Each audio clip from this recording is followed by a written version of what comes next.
안녕하세요. 자유유튜브더 자윤입니다.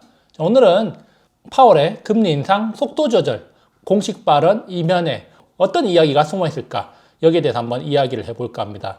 사실 파월이 공식적으로 속도 조절을 할 거라는 예상보다는 높은 수준의 금리 인상을 이야기하면서 시장을 겁줄 것이다. 이런 견해가 많았는데 이런 예상을 뒤집고 파월이 공식적으로 속도 조절을 시사하면서 시장이 크게 환호했습니다.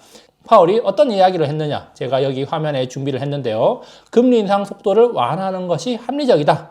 완화 시기는 12월 회의 때부터 시작될 수가 있다라고 하면서 또 한편으로는 상품, 주택 서비스, 주택 이외의 근원 서비스 가격을 주시하고 있다.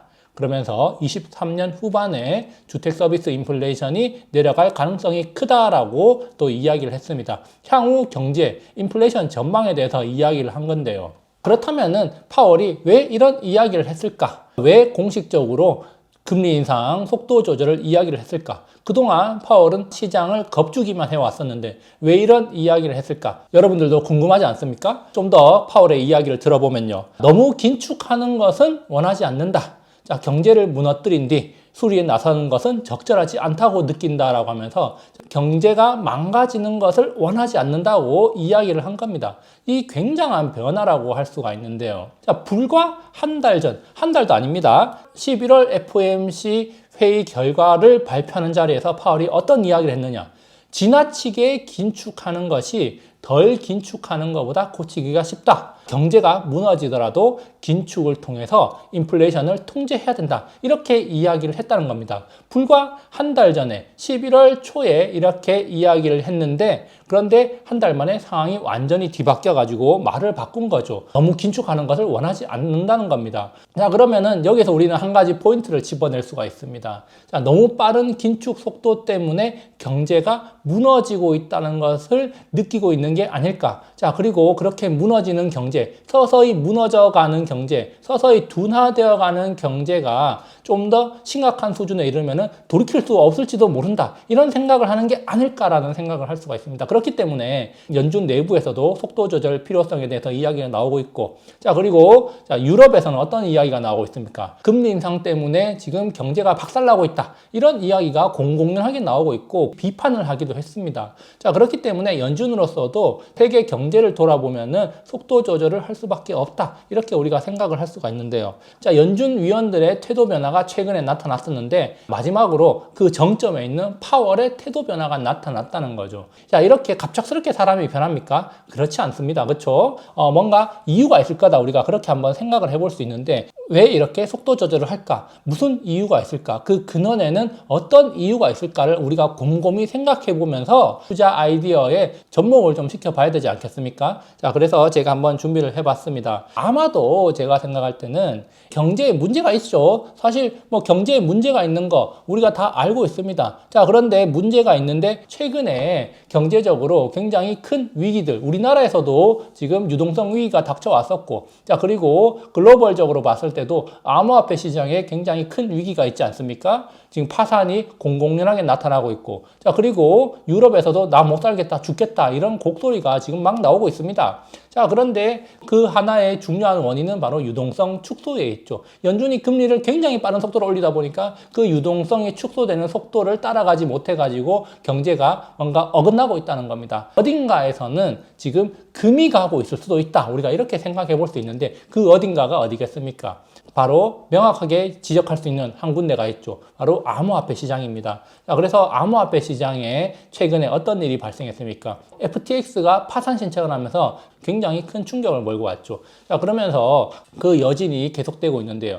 그 중에서도 한 가지, 바로 가상통화 대출업체인 블록파이도 파산 신청을 했다. 즉, FTX 가상화폐 거래소 한 군데만 파산하는 게 아니라 그와 관련된 여러 회사들도 지금 위기에 처해 있고 그 파급 효과가 생각보다 클 수도 있다는 겁니다. 물론 미국 금융당국이나 2008년 금융위기 때와 같은 심각한 수준은 아니다. 이렇게 이야기를 하고 있지만 어쨌든 큰 배가 있다면은 그 배에 하나의 구멍이 뚫린 거다. 이렇게 볼 수가 있겠죠. 당장 침몰하지는 않겠지만 그 작은 구멍을 빨리 해결하지 못하면은 나중에 심각한 문제가 될 수도 있다는 겁니다. 자, 그러면서 또 한 가지 제가 주목하고 있는 것은 주택 시장이 굉장히 빠른 속도로 침체 기로에 들어섰다는 겁니다. 자, 연준이 굉장히 빠른 속도로 지금 금리 인상을 하면서 모기지 대출 건수도 급격하게 줄어들었습니다. 대출 건수가 급격하게 줄어든 이유가 뭐겠습니까? 금리가 빠른 속도로 올라가니까 대출에 대한 부담이 생기고, 자, 그러면은 주택시장 거래가 줄어들고, 자, 주택시장 침체가 찾아오는 거 아니겠습니까?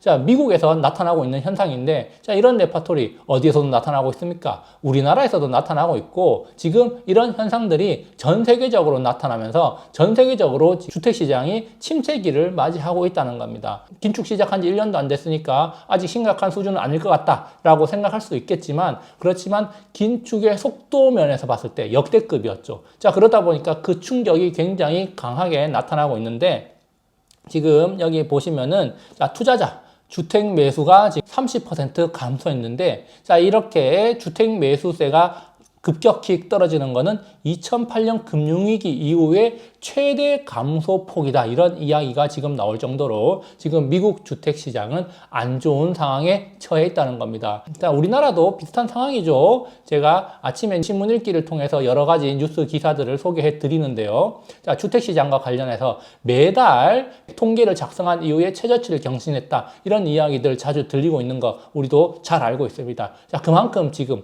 전 세계적으로 주택시장이 안 좋은 상황에 처해 있다, 이렇게 볼 수가 있는데요. 자, 여기다가 또 골드만삭스에서는 지금 어떤 전망을 했습니까? 자, 내년 미국 주택시장 회복이 어렵다라고 전망을 하면서 연준이 굉장히 빠른 속도로 금리를 올리다 보니까 자산시장이 충격을 받고 있는데, 내년 2023년에 회복되지 않을 것이다, 이런 전망이 나오고 있다는 겁니다. 자, 그리고 제가 몇 가지 통계 자료를 한번 가져와 봤는데, 미국의 주택 구입 부담 지수가 지금 역대 최고치를 기록하고 있다.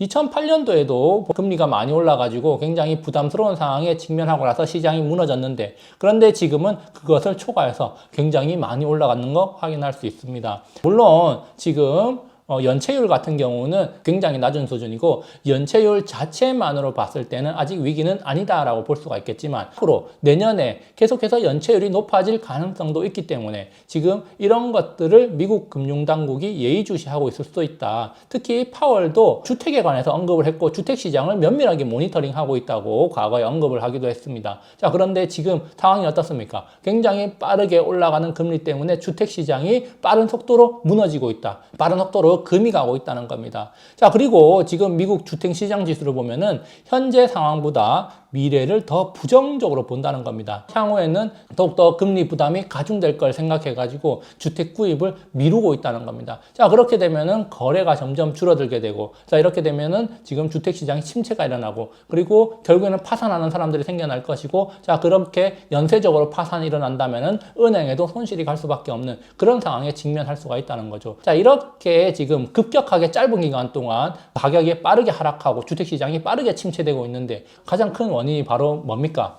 많은 사람들이 이야기하기를 연준의 금리 인상 속도가 너무 빠르다는 게 문제죠. 그렇기 때문에 파월은 속도 조절 이야기를 할 수밖에 없고, 실제로 속도 조절을 할 수밖에 없다, 이렇게 볼 수가 있겠습니다. 사실 주식시장 같은 경우도 굉장히 많이 내리긴 했어요. 그렇죠? 기간 대비 하락의 폭으로 본다면은 손에 꼽힐 정도다, 이렇게 또 볼 수가 있습니다. 거기다가 주택가격 하락의 속도를 봐도 우리나라 같은 경우도 2008년 금융위기 수준이다, 이런 이야기 공공연하게 나오고 있죠. 자, 그리고 미국에서도 2008년 금융위기 이후에 최대 침체다, 이렇게 이야기가 나오고 있습니다. 자, 그렇기 때문에 연준으로서는 지금 속도 조절을 하지 않으면 시장이 완전히 무너질 수도 있다, 이렇게 생각을 할 수가 있고, 지금 이미 금이 갔죠. 이 금이 간 게 빠른 속도로 벌어져 버리면 어떻게 됩니까? 그냥 복삭 주저앉아 버립니다. 자, 그러면은 인플레이션 잡으려다가 뭐가 오겠습니까? 바로 또 경제 대공황이 올 수도 있다는 겁니다. 자, 2008년 금융위기와 같은 일이 또다시 벌어지지 말라는 법은 없습니다. 파월 같은 경우에는 어떤 불명예를 안게 되겠습니까?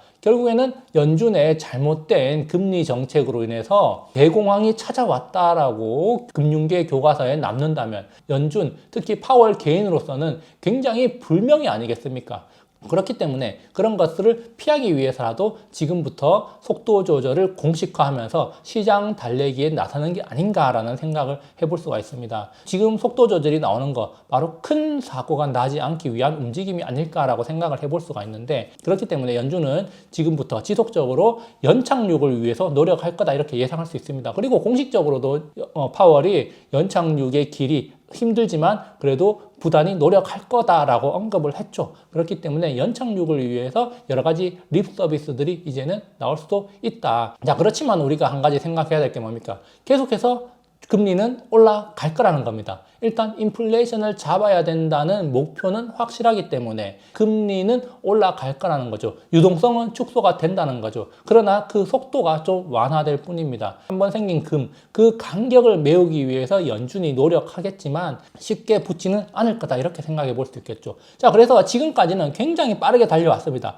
이렇게 굉장히 빠르게 달려오다 보면은 갑자기 튀어나오는 어떤 사건을 대응을 하지 못하고 큰 사고로 이어질 수가 있습니다. 뭔가가 깨질 수가 있다는 겁니다. 그렇기 때문에 지금이라도 조금은 늦었다 이런 이야기가 나오고 있는 지금이라도 속도 조절을 해서 안정적으로 멈춰서려고 노력을 해야겠죠. 자, 그렇지만 그 이면에는 아마도 주택시장 침체를 넘어서서 주택시장 붕괴를 우려하는 연준 위원들의 마음이 담겨 있지 않을까. 자, 그렇기 때문에 주택시장 동향을 면밀히 모니터링 할 필요가 있고, 이렇게 침체 기로에 들어선 주택시장이 쉽게 회복되지는 않을 거다. 자, 이렇게 생각해 볼 수가 있겠습니다.